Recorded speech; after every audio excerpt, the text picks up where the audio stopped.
and welcome into this crossover edition of the Locked On Florida Panthers podcast and the Locked On Washington Capitals podcast. We are part of the Locked On Podcast Network, where it's your team every day. Thank you for making the Locked On Florida Panthers podcast and Locked On Washington Capitals podcast your first listen of the day. For everyone on the Capitals feed, let me introduce myself. My name is Armando Velez. I'm from PantherParkway.com. You can follow me on Twitter at Monoman12. Follow the show account on Twitter at LO_FLA Panthers. And very thankful to be doing this postseason edition of the Locked On Florida Panthers podcast with the host of Locked On Washington Capitals, Dan Holmi. Dan, how are you doing, buddy? I'm doing great. It's going to be an interesting series, that's for sure, playing the President's Trophy winner. So it'll be a great series for sure. Mm-hmm. Yeah, and this Florida Panthers team winning their game against the Ottawa Senators on Thursday night went into Friday night's game a little bit more at ease with Colorado losing to Nashville in a shootout. Got to record that live and get a reaction out of it. So that 10-2 loss against the Montreal Canadiens. Not really something that really matters on the schedule, but hey, a lot of backups. What I hear in that game, though, it wasn't your starters in the game, so it doesn't really. It's not an accurate reflection. Absolutely, the whole week in itself wasn't, from the Tampa Bay game all the way to the last one, but we got a game. We got a game to talk about. We got a series to talk about for the Florida Panthers and the Washington Capitals. But I'm going to start with a few questions based on the Washington Capitals side of things. Is the last week for Alexander Ovechkin, he's been out with an injury, looked like a shoulder injury after crashing into the end boards. There were reports saying about if this was a regular season, a postseason game last week, that he would have been playing, but it looked like that he was suiting up for practice today, right before heading down to Sunrise, Florida. How confident are you in that Alexander Ovechkin is to at least 75% health? Because 75% of Ovechkin is better than no Ovechkin at all. Yeah, I mean, I think he's going to be fine. In the presser today, he was asked if he could have played these last 3 games, and he said yes. And, like the saying goes, the Russian machine never breaks. That's a website in the D.C. area, and that was named after Alex Ovechkin. He's played through a ton of injuries, separated shoulders, all kinds of things. So I think he was good to go. It was just a precautionary measure, but I think that he will be back playing in game 1. I guess we won't know. He said maybe, but I think that that's probably what he was told to tell people. But I would expect to see him in game number 1. Yeah, something that I was expecting as well. For Ovi to be suiting up for game 1. Panthers have a similar situation, but we'll get to that in the in segment number 2. But a problem that not, I wouldn't say a problem, but a topic of conversation for the Washington Capitals has been scoring outside of that top line. How confident are you in the middle 6 of the Washington Capitals to get the scoring going? Because I see that with the goal distribution, it's Ovi with 50, and nobody else even has half of that. So, what is your confidence level that that the middle 6 and below can bring that scoring that Ovechkin always brings? I mean, I think that they will. The top 3 is Ovechkin, Kuznetsov, and Wilson. And I think they are starting to see some of that depth scoring. Lars Eller has been on the score sheet as of late, but that is a good point. They do need to get scoring from the middle of the lineup there. But this team has a different gear, much like a lot of other teams do once it hits to the playoffs. Expect the physical game to get ratcheted up big time. I would expect to see a physical series against Florida.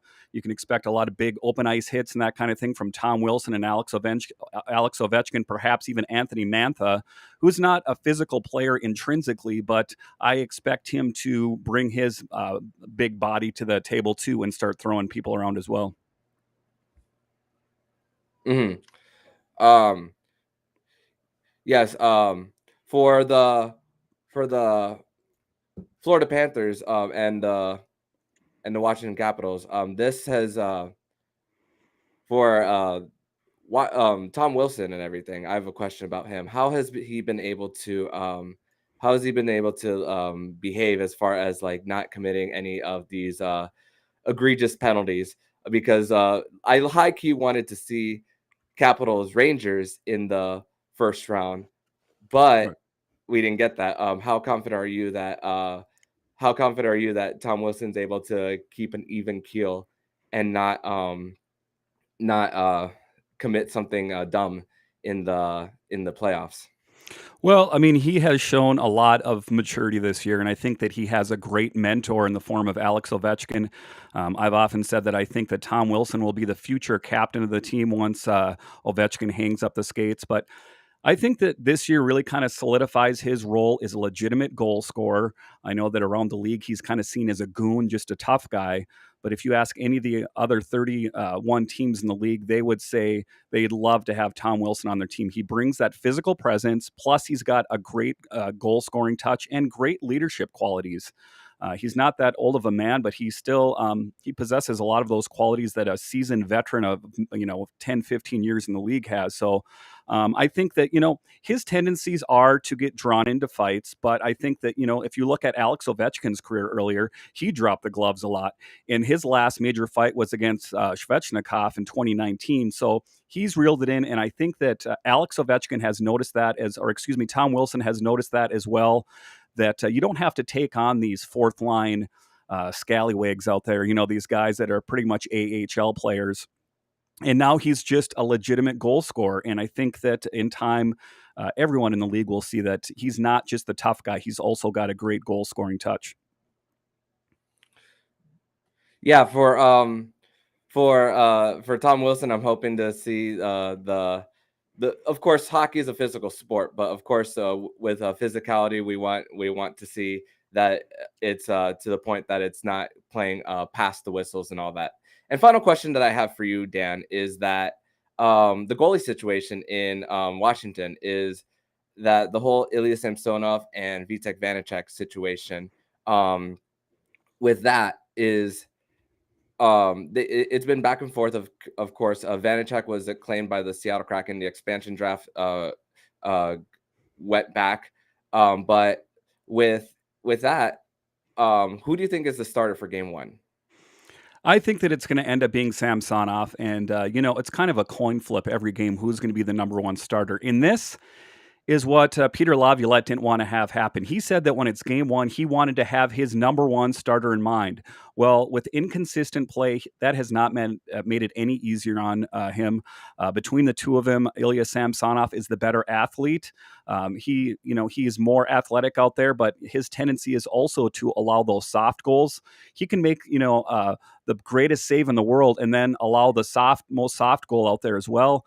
Conversely, Vitek Vanecek, who was a goalie that kind of got thrust into the position that he was at because originally it was supposed to be Henrik Lundqvist and it was supposed to be Ilya Samsonov. And then, as we all know, Henrik Lundqvist had that heart condition and he was out of the equation. So enter Vitek Vanecek, which many people say should be a starter in AHL Hershey, not a starter in the NHL. But I would say he has a better skill set. He's not the athlete that Ilya Samsonov is, so that's his negative. But his plus is I think that he sees the puck better, and you're not going to see as many soft goals.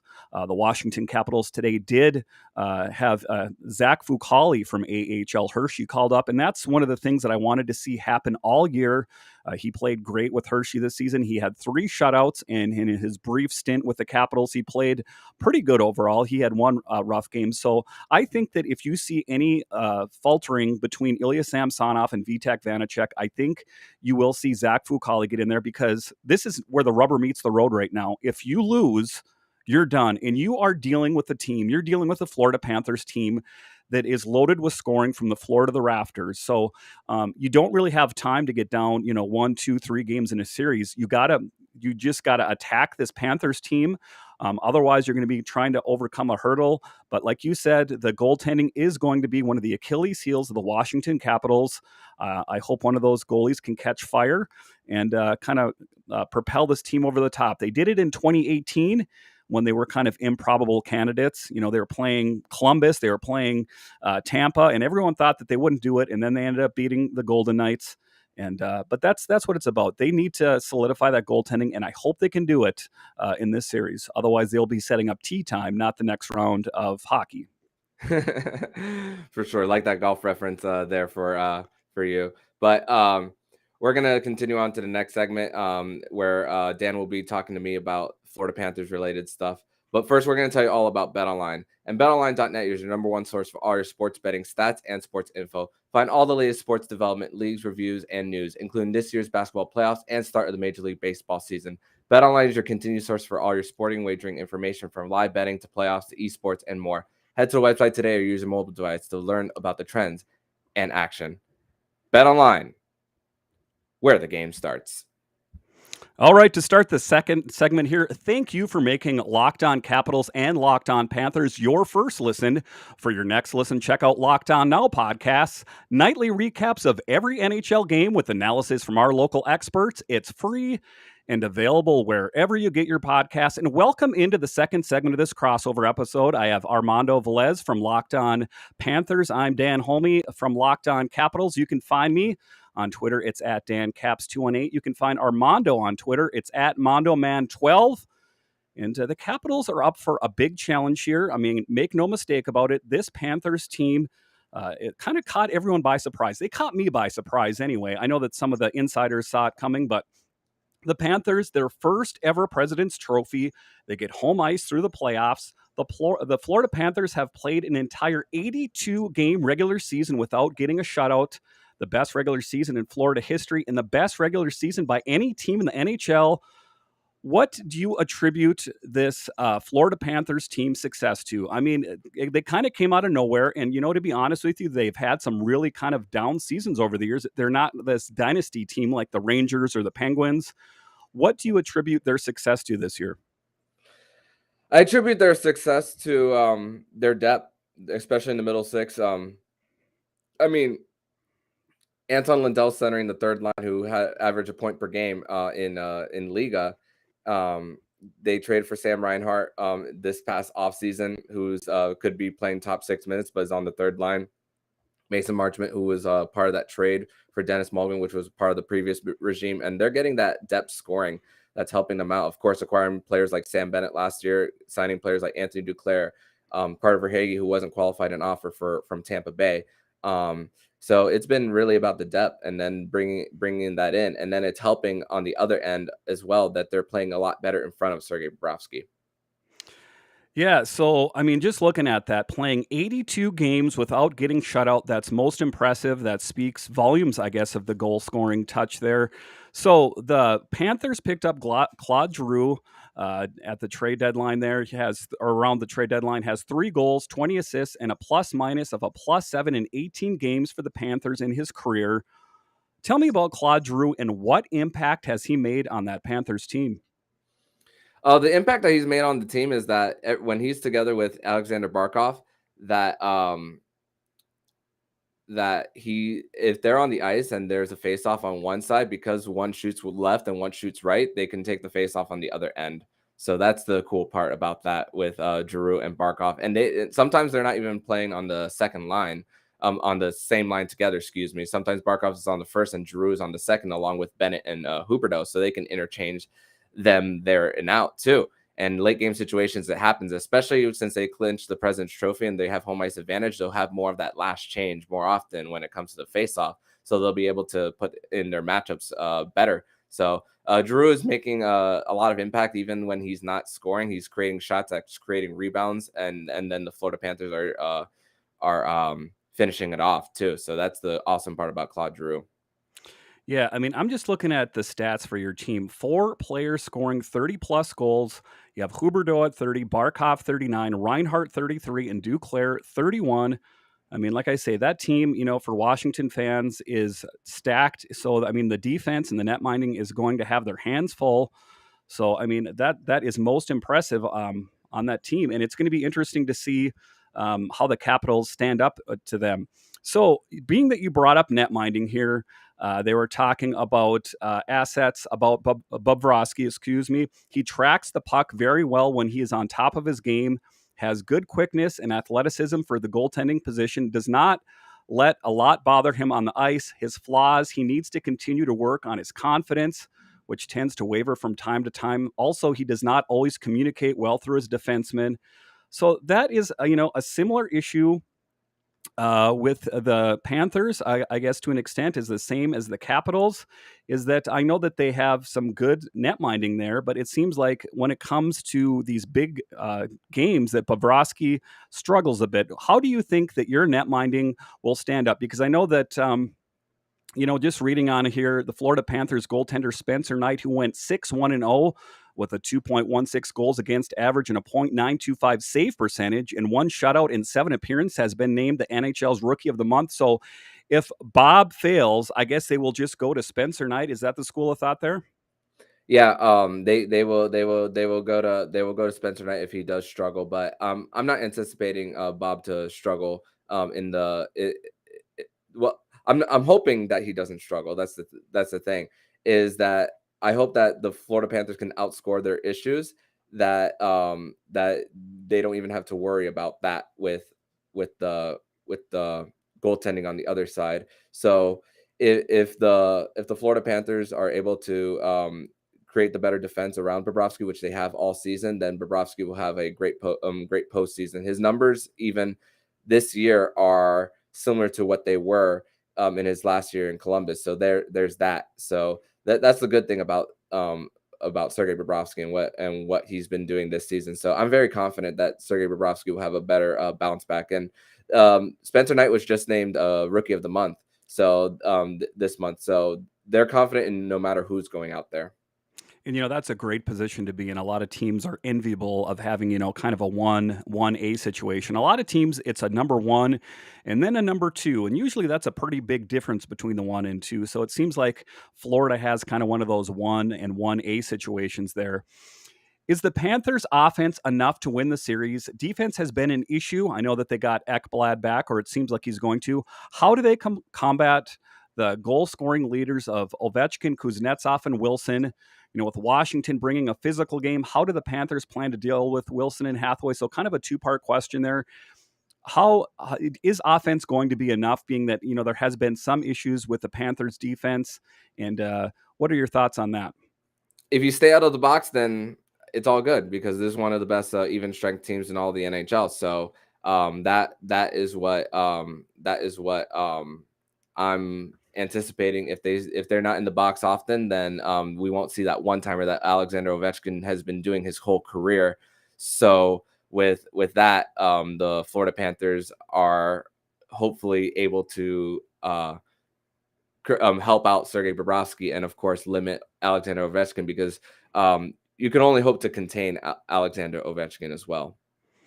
So, as we talk about earlier in this podcast, we were talking about Tom Wilson and Garnet Hathaway, both guys who aren't afraid to drop the gloves, and Hathaway's not afraid of chirping players. Who on the Florida Panthers is going to combat that? Who is going to stand up to Tom Wilson and Garnet Hathaway, two big, really kind of dominant scorers but dominant physical players? Who on the Panthers is going to stack up against them? I can think of quite a few. I can think of Sam Bennett, Mason Marchment, Ryan Lomberg, Radko Gudas. Those are the 4 that I think of on the top of my head. Yeah, I remember Gudas playing. He played for the Capitals briefly there, so he's a bit of a snarly guy out there. So, and then sure. It's funny you bring up Gudas. Gudas on facing the Caps Ovechkin. I'm sure there is much to keeping him in check. He shoots at everything. We can't give him any respect. We have to play him as hard as anyone else, and I think that kind of comes from Gudas kind of playing with Ovechkin and just being in the league for such a long time. That he kind of has that respect for him. I alluded to talking about there that Ekblad's coming back. What will his impact have on it? I know that, like I said, the defense has been a little bit so-so at parts of the season for the Panthers. What will he bring to the defense? There's no confirmation on whether he'll return to game 1 as of right now, but he was skating at practice on Sunday. So good. There's good signs of it, but he's definitely a person who brings it in on the power play, especially since the Florida Panthers have really gone to 5 units and everything. So that is where the Aaron Ekblad helps in that sense. So having him back is definitely helping. Of course, being the top pairing on the defense, paired with his buddy Mackenzie Weegar, and then Ben Sherratt having to go down a little bit, and maybe play with Forsling, or maybe it's going to be Montour Forsling, or maybe it's going to be Sherratt Gudis as well. So that is better solidified now that with Aaron Ekblad back. Yeah, I guess I'm reading here the official statement on him is that Ekblad took part in Panthers morning skate on Tuesday, but hasn't played since March 18th due to a lower body injury. He has scored a career high 57 points this season, recording 15 goals, 42 assists, in 61 games. So your team, the Florida Panthers, I mean, they kind of have it going on all cylinders. I had to kind of dig for weaknesses on this team, to be honest with you, because there's not a lot of them. I mean, I think that there's a couple weaknesses in the armor, and that's a little bit on defense and a bit on net minding. But I don't think any major glaring causes of concern there. And I think that you guys will be in a position to do well. All right, so after the break here, we are going to talk about what are our predictions on the series between the Panthers and the Capitals. I know the Capitals are the underdogs. We'll talk about that. But first, summer is coming, and with summer, you've got to need some food on the go. Built Bars are the perfect snack to take with you on family vacations. Throw them in your bags and your kids' backpacks. Make sure that everyone has a bar so they are fueled for summer adventures. The best part about Built Bars, they're healthy and delicious no more sacrificing delicious food for health. With Built Bar, you can have both, and it's easy. All you have to do is go to Built.com and order now. All Built Bars are covered in 100% real chocolate. That means that Built Bars, you can eat healthy and actually enjoy doing it. Have you tried Built Puffs bars? If you haven't, you're going to go crazy for them. They come in crazy flavors like banana cream pie and even churro. Who doesn't want a protein bar that tastes like churro? And they're only 140 calories. Sign me up. Built Bars make sure that there is something for everyone. Know what my favorite flavor is? That is the churro flavor. I can't eat enough of those. And when it comes to this New Year's resolution I made to eat better, that's why I love Built Bars. Most Built Bars contain 130 calories, 4 grams of sugar, 4 net carbs, and 17 grams of protein. Compare that to a candy bar, which usually has around 240 calories, 300 grams of sugar, and dozens of net carbs. Go to Built.com to get all the flavors: banana cream pie, raspberry donut, double chocolate, and so many more. They are so delicious and so many flavors. So go to Built.com, use promo code LOCKED15 and get 15% off your order. Use promo code LOCKED15 for 15% off at Built.com. All right, in this final segment here, we are going to talk about our predictions about the Panthers and the Capitals. I know on paper it seems like the Panthers are a sure winner.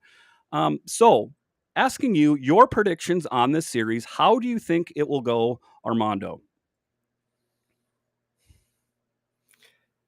It's time. It's time for the Florida Panthers to break their drought. It is. It's been a long 26 years. This has been plenty of moves since Bill Zito has taken over to build the complementary pieces around the Ekblads, the Barkovs, the Hubertos, bringing in Sergei Bobrovsky at $10 million a year, even though that was the former GM, but now putting the pieces around. I'm going to say Panthers in 6.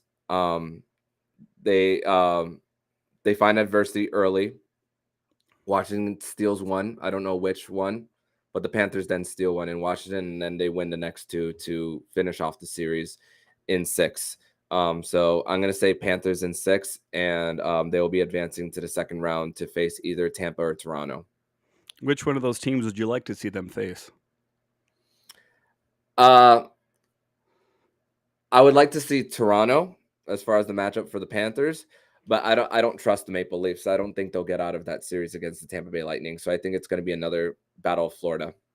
Yeah, that would be kind of very exciting for all the Florida fans down there. So my predictions on the Capitals is I think it's going to go to 7 games, but I think that the Capitals will do it. They have a pedigree of winning. It's pretty much the same nucleus as it was in 2018. I know that it's some different netminders in there, but the 3 keys to success is the road. Playing on the road this year, the Washington Capitals have actually played better on the road than they have at home. uncharacteristically near NHL 500 on home ice with 19, 16, and 6. And on the road is when they play better. They're 25, 10, and 6. So, as strange as it sounds, I'm kind of happy that they're playing in Florida to start this series off here. And then goaltending needs to be rock solid, as we talked about in an earlier segment. Vanecek is less than spectacular of the tandem, less likely to make the highlight saves, but more likely to not allow a series-altering soft goal. So that is the key to success. The second one is net minding. And I mean, shouldn't come to any surprise in the Washington area. It's been something that I've talked about in my podcast the entire season, is that they've just had such rough luck in net minding. So they need one of those net minders to catch fire. So then the third part here is Ovechkin leading the defense. Ovechkin should be back for game one. Again, it seems like it is, but they don't want to show their cards. And Washington will need a significant offense from the 50-goal scorer who played a big role in the 3 regular season meetings between the Capitals this season. So, Armando, we do have a little bit of history here with the Capitals. The Capitals have played the Panthers this year. The season, the Capitals went 1-1-1 against the Panthers. All 3 games were decided by 1 goals, with Washington winning 4-3 on November 26th at Capital One Arena, dropping a 5-4 decision in overtime on November 4th in Florida, and losing 5-4 on November 30th in Florida. So, I mean, it's kind of, I know you can't really judge a team based on the regular season, because let's face it, once you go to the postseason, all these teams have a different gear. It's almost undescribable. All of a sudden, the physical game shows up, and you're like, where were these guys the rest of the season? So, what is your thoughts on the Panthers? What is their keys to success to beat the Capitals? Like I've said earlier in this podcast, you guys are stacked in net. You're stacked in scoring, and now with Ekblad back, it seems like he kind of solidified that defense, or he's supposed to be back. I guess we'll see on Tuesday night. What are your thoughts? Just continue to score at will, as best as you can. Power play is now at, they finished in the top 5 in power play percentage after being as low as 24 in December. Just continuing to have that play, and of course, the goaltending and staying out of the box for Ovechkin. That's really what's going to help the Panthers. So that's going to have them avoid this being a long series. So just taking a look at the other teams in the league, what other games are you watching? I mean, is there any other series out there that kind of catch your eye and that you're interested in? I want to see Penguins, Rangers, and see what that's about. Especially with DeSmith being the starter, as well as Hurricanes and Bruins, who have playoff history against one another in back-to-back years at one point. So seeing how does Carolina respond after losing twice to Boston as well, and of course the division of Toronto, who hasn't won since 2004, and then against the back-to-back champions Tampa Bay Lightning. So everything in the East is interesting. Yeah, I mean, it's pretty much must-see TV on all these games. I like the Minnesota-St. Louis one. I also like Colorado playing. I mean, some of these teams that seemed like they were untouchable, the Capitals ended up picking up a win and beating the Colorado Avalanche. So there's so many different fun games, and it's going to be a great series. And it remains to be seen what happens in this Florida Capitals series, but it will be great games, that's for sure. That's for sure, and I'm excited to definitely watch this series and see where this goes. All right, it's been great talking with you, Armando, and maybe we'll catch up here later in the series. Absolutely, and tell everyone on my feed where they can find you in your work. All right, you can find me on Twitter. It's at DanCaps218. You can find Locked On Capitals. It's at Locked On Caps. And Armando, where can Capitals fans find your work online? They can find me on Twitter at MondoMan12. Follow the show account at LO_FLA Panthers, and they can find Locked On Panthers anywhere they listen to podcasts. So, all right. Thank you so much, Dan, and hope to be in contact with you soon. All right. It's been great talking with you. Thank you.